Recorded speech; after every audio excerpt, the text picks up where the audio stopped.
8:1-22. Can somebody please start with, just read 1 through verse 10, that Jesus feeds the 4,000.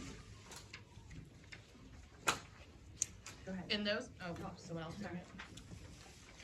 You can do that. Whoever was. I was just gonna start. Go ahead.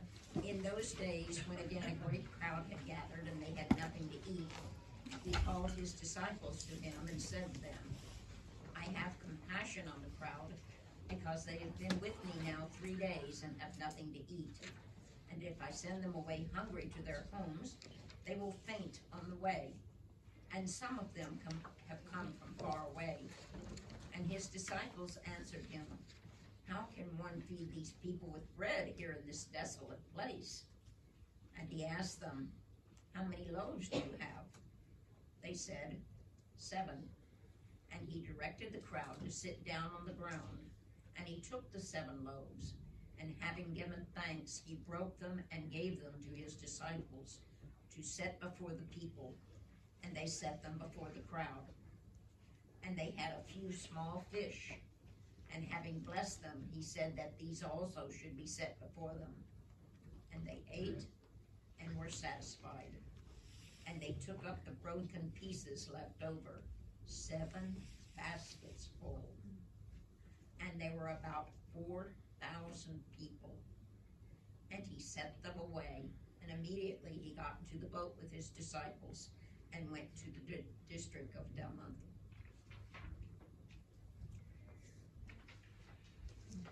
Next, can somebody read 11, like the next one, the Pharisees demand a sign. I'll read them. The Pharisees came and began to argue with him, seeking from him a sign from heaven to test him. And he sighed deeply in his spirit and said, why does this generation seek a sign? Truly I say to you, no sign will be given to this generation. And he left them, got into the boat, and went to the other side. The leaven of the Pharisees in Herod. Now they had forgotten to bring bread, and they had only 1 loaf with them in the boat. He cautioned them, saying, watch out, beware of the leaven of the Pharisees and the leaven of Herod. And they began to discuss with one another the fact that they had no bread. And Jesus, aware of this, said to them, why are you discussing the fact that you have no bread? Do you not yet perceive or understand? Are your hearts hardened? Having eyes, do you not see? And having ears, do you not hear? And do you not remember? When I broke the 5 loaves for the 5,000, how many baskets full of broken pieces did you take up? And they said to him, 12. And the 7 for the 4,000, how many baskets full of broken pieces did you take up? And they said to him, 7. And he said to them, do you not yet understand? Okay, the book of Mark. Yeah, this is what we're doing. The book of Mark. All right, so we just went through all of this. So as we go through here, something sounds familiar. There's a repeating pattern in here. All 4 of the Gospels record the feeding of the 5,000, but only 2 of them record this one. And I did go out to try to look as to why, and I didn't really get a good explanation as to why some of them didn't include these.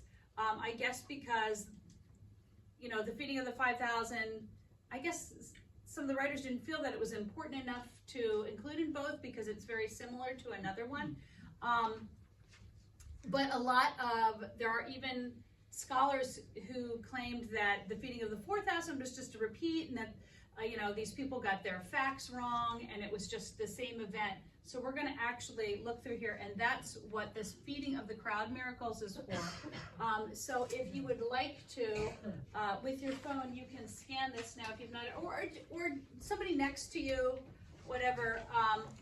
You can it's just your phone camera, and if you pick it up and you scan it here, like, get this in, you don't need a special app or anything, it's just your phone, and you choose open in Chrome or whatever your browser is on your phone.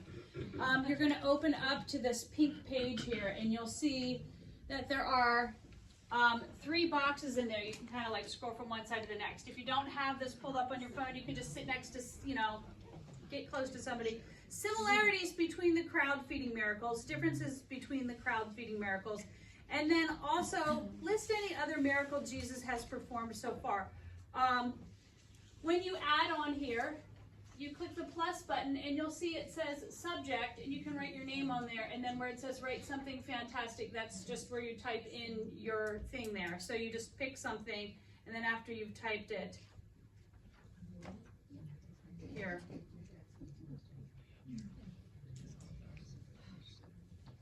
And then you hit publish up here in the corner.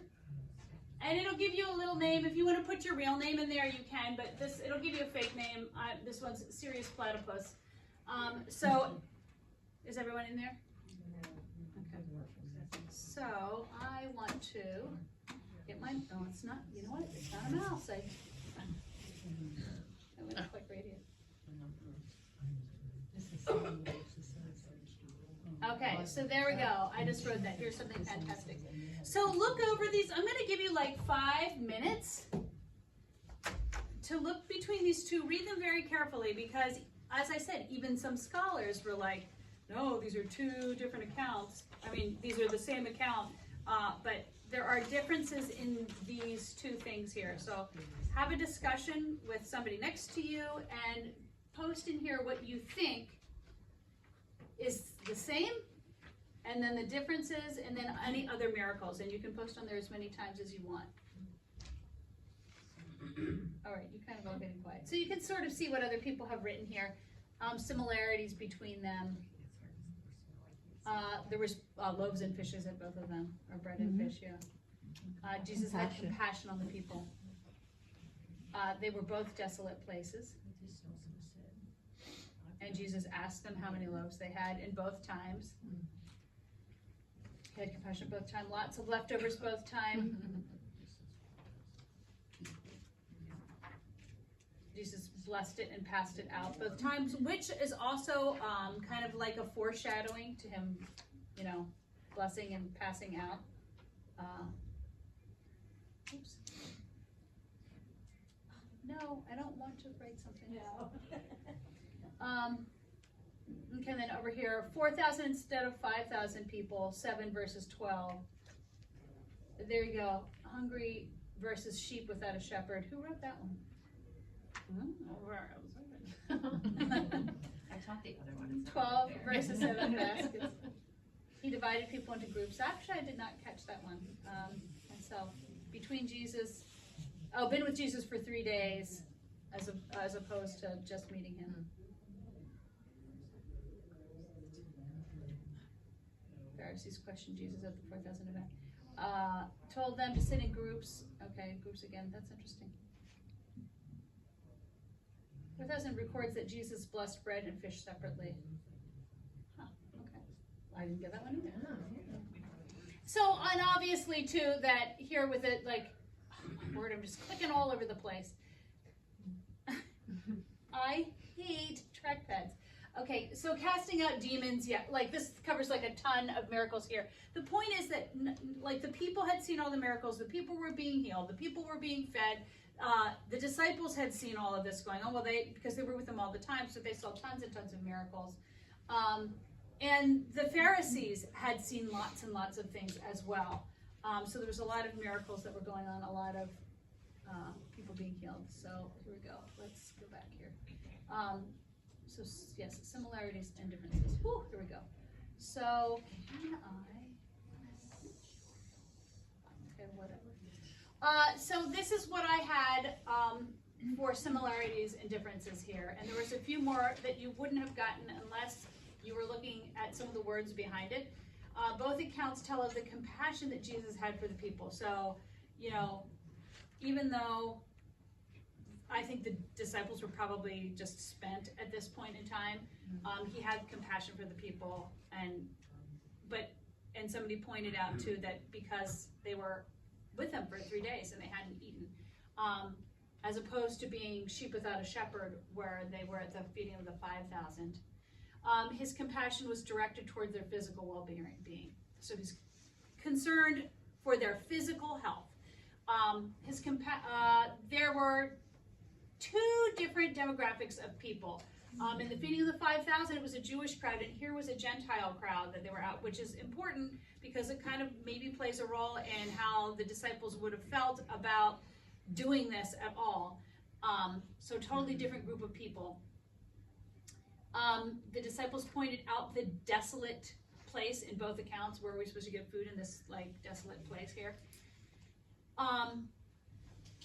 The disciples wanted to send them away in the 5,000 account, but they didn't do that here. They just questioned them, where we're supposed to get food around here. And which seems kind of odd, right? I mean, why would you do that after you had already just had this almost identical thing not too long ago? Both accounts have Jesus asking how much food is already available. The amounts of food differ in the different accounts. So 5 loaves and 2 fish, and 7 loaves and a few fish. And when I typed that out, I was like, oh, it's like 1 fish, 2 fish, red fish, 5 loaves, 2 fish, 7 loaves, a few fish. Both times the people ate and were satisfied. Both times they had leftover in baskets. And I have fish in baskets outlined or underlined here because the fish and the baskets were also different in 2 different accounts. So the fish, in the feeding of the 5,000, the word for fish is ichthyes, fish. It was just fish, like we don't know the size of the fish.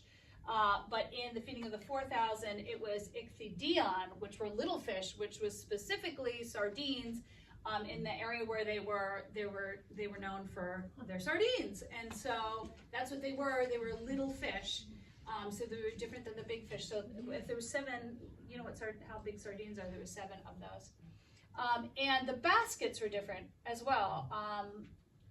Kophinos, like you get the word coffin from, although ironically it's the smaller of the 2 baskets here.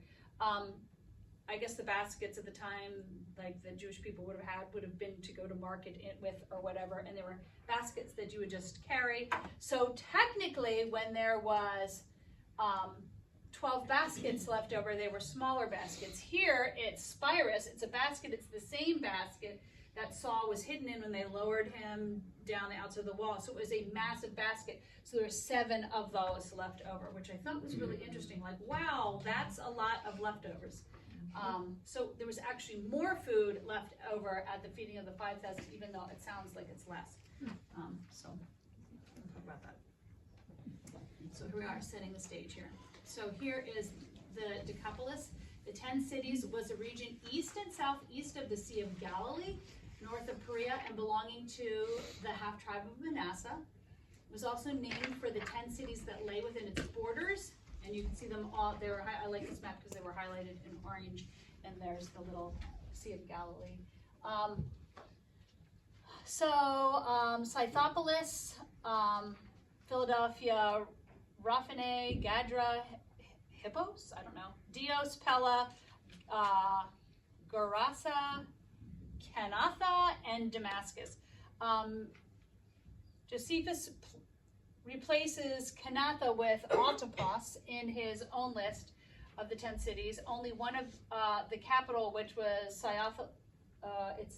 where is it? Oh, there it is. Okay, Scythopolis, whatever, lay west of the Jordan River. So the rest of them were all on the east side. Jesus visited the region of the Decapolis during his ministry. Matthew calls it the region of the Gerasenes because Jesus was near Garda in Matthew 8:28. So that's just this whole area where he's in right now. And we'll see later on in maps where they went traveling. So during this time, these areas down here were inhabited by mostly Gentiles and not Jews. And I can't get over to my notes over here. What is happening? Anyway, the commentators gave 3 reasons as to why. I don't want to do that. I want to go over here. It's not letting me scroll through my notes. 3 reasons as to why he would have gone over here. So number 1 is Jesus knew that he only had a small amount of time left. And so it's possible that not possible, he wanted to teach his disciples that it wasn't just about the Jews that he was going to He had every intention to minister to all people groups.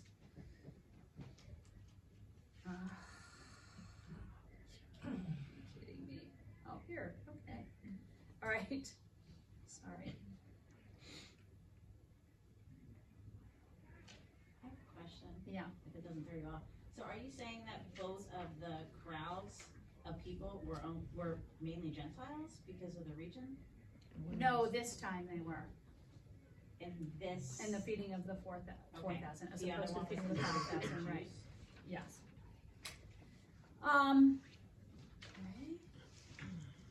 All right.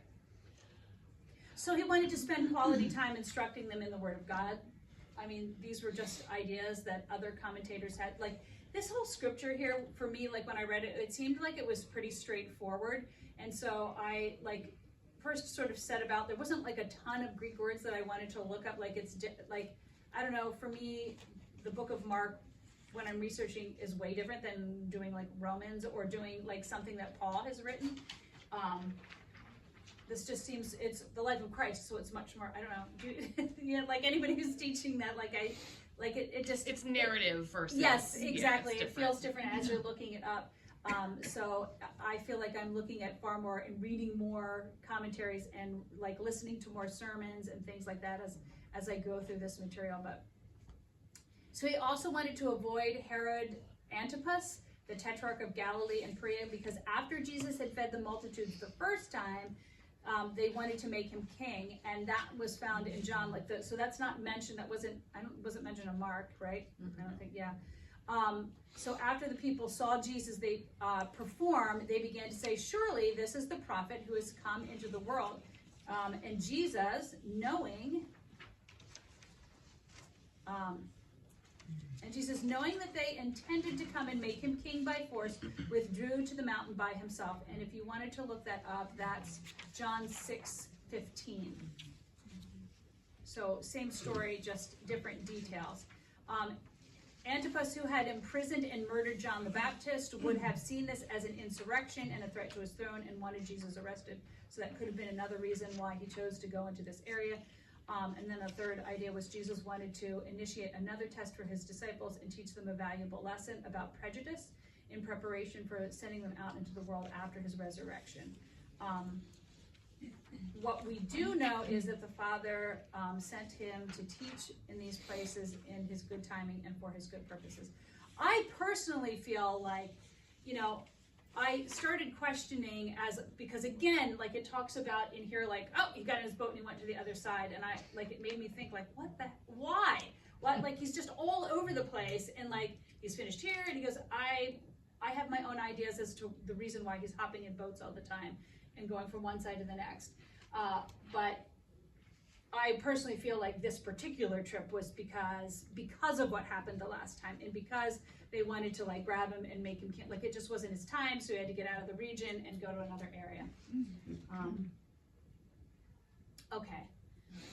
So in those days, we're just starting to begin here. In those days, again, when a great crowd had gathered, they had nothing to eat. He called his disciples and said to them, "I have compassion on the crowd, because they have been with me now for 3 days and have had nothing to eat. And if I send them away in their hunger to their homes, they will faint on the way, and some of them have come from really far away." So he's just super tenderhearted.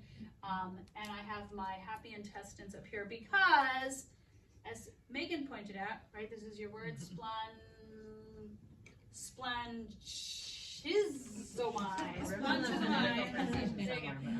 and that's that word because at the time they believed, and it kind of, I don't know, I can totally see why they thought this, because you know that compassionate feeling you have, or when you're nervous or whatever, you kind of feel that like in your gut, right? And so like it's that feeling of he had compassion on them, like he just, oh, I love these people. So here and in Matthew 15:32, the parallel account of this story, Jesus uses this term of himself, this compassion.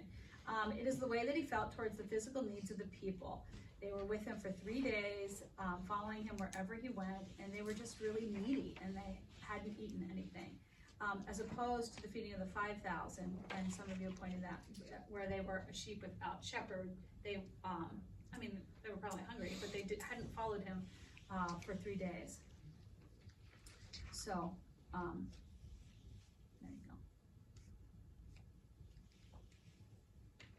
maybe they would stay for 3 days, having not eaten anything. Yeah, that is, and I'm like, it just makes me think about these people and this crowd and how incredibly needy these people were.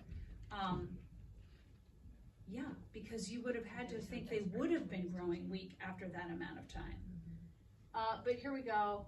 And his disciples answered him, "How can one feed these people with bread here in this desolate place?" And he asked them, "How many loaves do you have?" And they said 7, which makes, there you go. I had to add Kevin in here, and if you're an Office fan, you can actually hear his voice. Are you kidding me? So it seems like they're really, I don't know. We don't know. We weren't there. And in most of the things, like in the messages that I listened to and in commentaries that I read, it seems like, and especially like if they were here doing the work again, like it seems that they were really daft. Like they're just not really? Like, are you really going to ask this? We don't know. And then ironically, the very last thing I listened to was a guy who had the opinion that who knows whether they didn't kind of ask this with a hey, where are we going to, with that expectation of wait, here we are in this desolate place.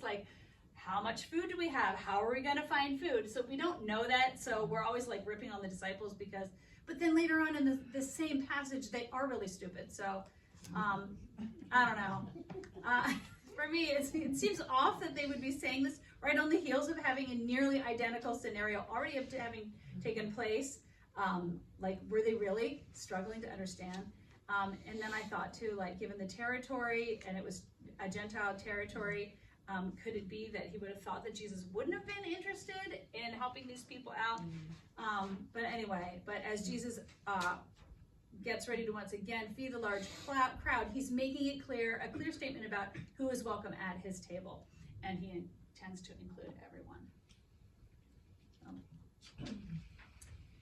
All right, so he directed the crowd to sit down, and he took the 7 loaves, and having given thanks, he broke them and gave them to his disciples and set them before the people. And they set them before the crowd. And they had a few small fish, and having blessed them, he said that these should also be set before him. Yeah, who pointed that out? That was 2 different blessings. Wow, that's really good. I didn't catch that one, but it's true. Yeah, they were too. So just as in the account of the feeding of the 5,000, Jesus creates stuff out of thin air. I like to think that if the disciples saw this the first time, they would have been eager to see it again. So maybe they were. So rather than questioning where they were to get food from. And I was trying to imagine what this might look like. How does this even happen? I don't know. I was just thinking of how does Jesus just make things? Does he just open his hands and fish spray out of them? If you've ever seen that meme where somebody's pointing their fingers and dollar bills come flying out? I don't know. It's just how does that happen? Or do they just does he just keep pulling them out of baskets? I don't know. Coming up from the bottom. Yes, I don't know. Yeah. He's got the Mary Poppins carpet bag, Yeah. Yes. Oh yeah, like a Harry Potter thing. They're just in there and lots and lots of fish. Or yeah. I don't know. It was R.C. Sproul. I don't know. I was listening to one message where he was creating already dead fish for them so they could eat them. I was oh, okay. I hadn't thought about it like that. I mean, I guess that would be true. They wouldn't be flopping around. They'd be ready to eat. Well, they'd probably be dried. Water either way. All right, so they ate and were freshly satisfied, and they killed. took up the broken pieces left over. They were 7 baskets full. Oh, this is a very small font up here. Spirus, here's the type of basket. There is a picture. I mean, it's obviously not a photograph or anything, but an artist's rendering of what the size of that basket would have been. It would have had to have been really, really large, and there were 7 of those left over. So here it is from Acts 9:23. After many days had gone by, there was a conspiracy among the Jews to kill him, meaning Paul or Saul. But Saul learned of their plan. Day and night they kept close watch on the city gates in order to kill him. But his followers took him by the night and lowered him in a basket through an opening in the wall. So that's the basket. It's the same type of basket. So it was a very large one. Okay, so here we are again. So I've got 2 maps here. So after he was finished with the feeding, he sent them away, and immediately, and there it is again, he immediately got into the boat with his disciples and went to the the district of Dalmanutha. So they're in this area right now, like somewhere in here, leaving from this coast, and they would have went to Dalmanutha, and I was like, okay, where is it on the map? And I couldn't find it anywhere. I couldn't find any maps with Dalmanutha in it, but I will tell you where it is in a minute, or at least where we think it is. So here was the 5,000. So like this is, I mean, his travels. So he starts here, he goes here, they finish, and then he goes somewhere over here in this area. This location is not mentioned in any secular literature. It's only mentioned here in the New Testament.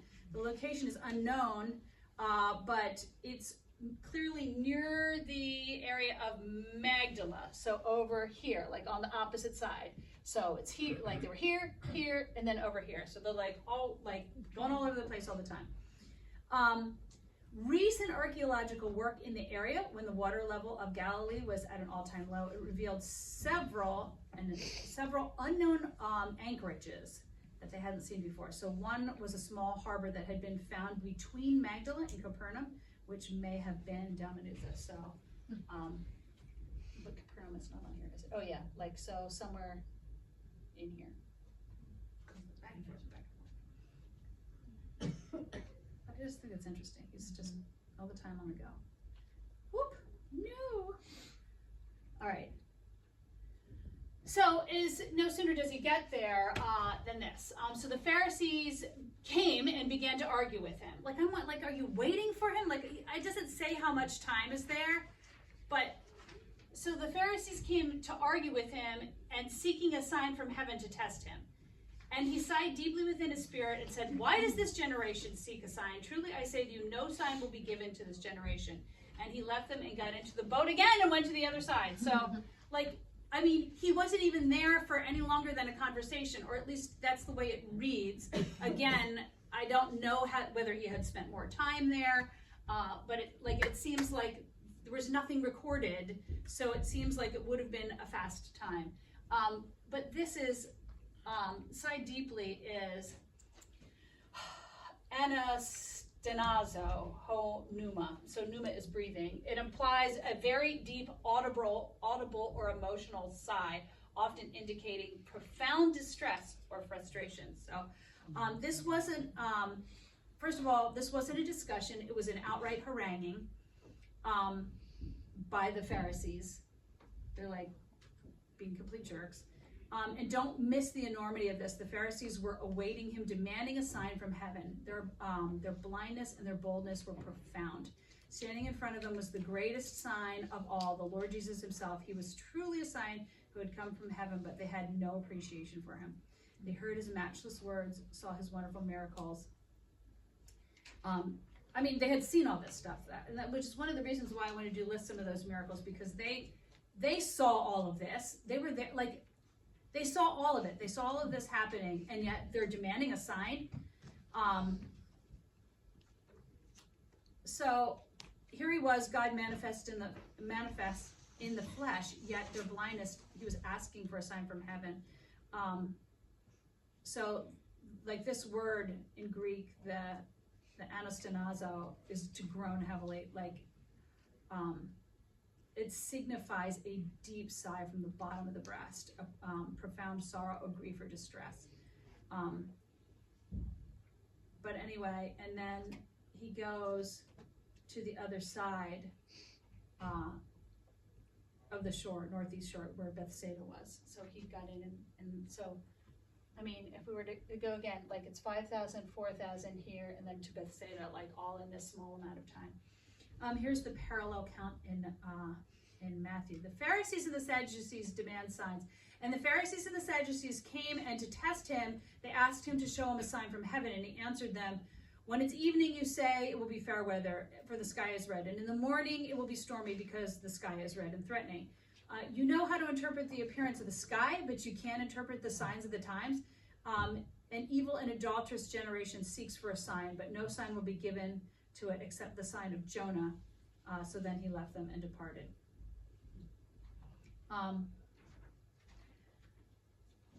So anyway, so now they get into this boat. This is them, like, they leave the Pharisees and they jump in the boat and they go to the other side. So now they had forgotten to bring bread, and they had only one loaf with them in the boat. Like, really? And he cautioned them, saying, watch out, beware of the leaven of the Pharisees and the leaven of Herod.